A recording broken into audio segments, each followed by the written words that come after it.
I had always longed for solo travel, and this time I chose a remote mountain town. The scenery here was beautiful, and it was a quiet place far from the hustle and bustle. I had booked a well-reviewed guest house online in advance, planning to stay there for a few days and enjoy a peaceful holiday. When I arrived at the town, it was getting dark. The guest house was more secluded than I expected, with hardly any other houses around. The host was a middle-aged man who seemed a bit stern and reserved. When he handed me the keys, he simply advised me to lock the doors and windows at night. Although he seemed somewhat cold, I didn't think much of it, assuming it was just his personality. On the first night, just as I was about to rest, I suddenly heard footsteps outside, as if someone was walking around outside my room. I looked out the window but saw nothing. The footsteps paused at my door for a while and then disappeared. I told myself it might have been the host checking the rooms and tried not to overthink it. The next day, I went out to explore the town's sights and didn't return until it was almost dark. The street light in front of the guest house was broken, and it was pitch black around the entrance. I used my phone to light the way and barely found the entrance. As soon as I entered the room, I immediately noticed something was off. The room's arrangement was slightly different from when I left. The cup on the table seemed to have been moved. I carefully checked the door lock and found no signs of forced entry, but I felt uneasy. I tried to reassure myself that I was just overthinking. That night, exhausted, I went to bed early but couldn't sleep well. In the middle of the night, I vaguely heard the sound of the door gently opening, followed by light footsteps. I woke up abruptly, nervously staring at the door, with only the sound of my heartbeat in my ears. I grabbed my phone from the bedside table, intending to call the host to ask about the situation, only to find that the signal here was abnormally weak, making it impossible to make a call. The footsteps stopped at the door, and I could almost feel someone listening to my movements from the other side.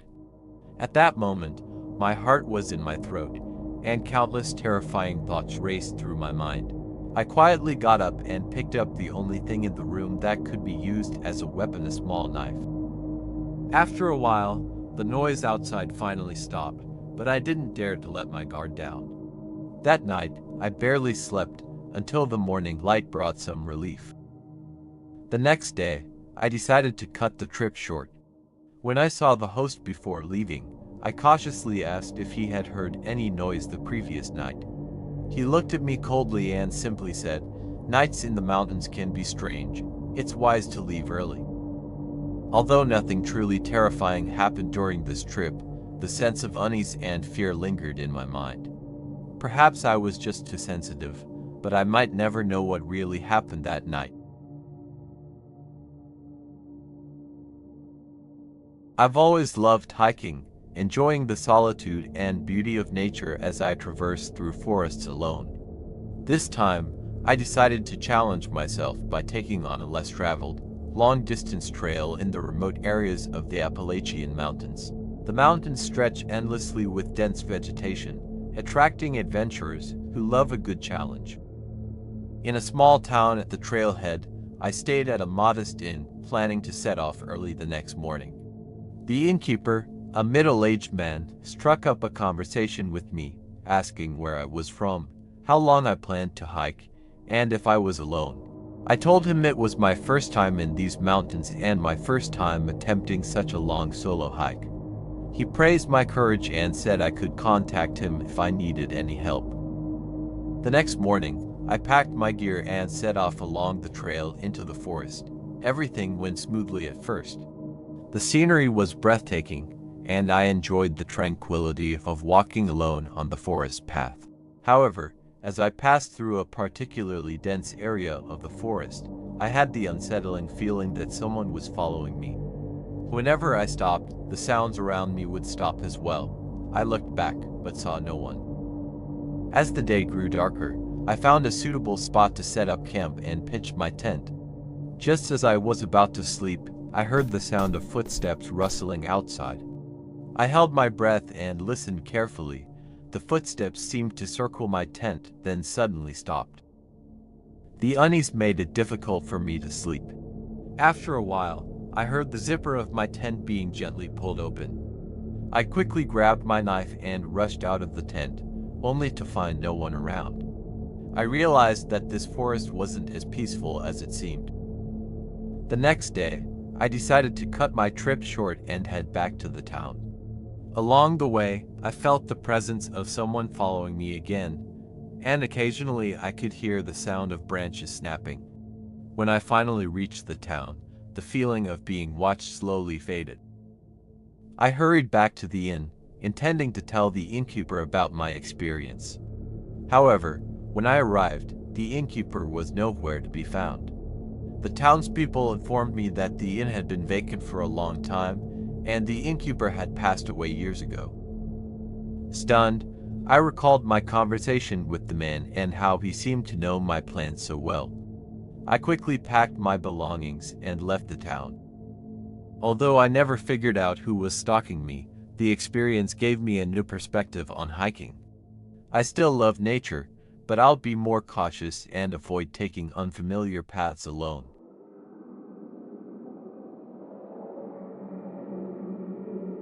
In the winter of 2018, seeking to escape the cold weather, I decided to take a solo trip to a secluded lodge.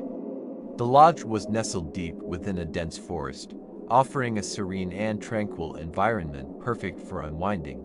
Although it was isolated, the price was incredibly affordable, and it provided an all-inclusive package for a week. For the first few days, I relaxed within the lodge, enjoying its various amenities. In the mornings, I would watch the sunrise from the balcony, and during the day, I would stroll through the surrounding forest, immersing myself in nature's beauty. The lodge staff were very friendly, and they suggested I visit an abandoned mine nearby, known for its beautiful scenery and mysterious caves. On the third day, I decided to go on an adventure. The lodge provided me with a jeep, and I set off alone towards the mine. The drive was breathtaking, with the mountains surrounding me, lifting my spirits. As the road became increasingly rugged, the trees on either side grew denser, and sunlight barely filtered through the canopy, creating an eerie atmosphere. After more than an hour of driving, I finally arrived at the entrance of the mine. There were no other tourists around. The place was eerily quiet, with only the sound of wind rustling through the leaves. I parked the car, got out, and began to explore the mine. A rusty warning sign stood at the entrance, with some faded lettering, but I paid it no mind. Inside the mine, the air turned cold and damp, and the light grew dim. I pulled out my flashlight and cautiously descended the narrow stone steps.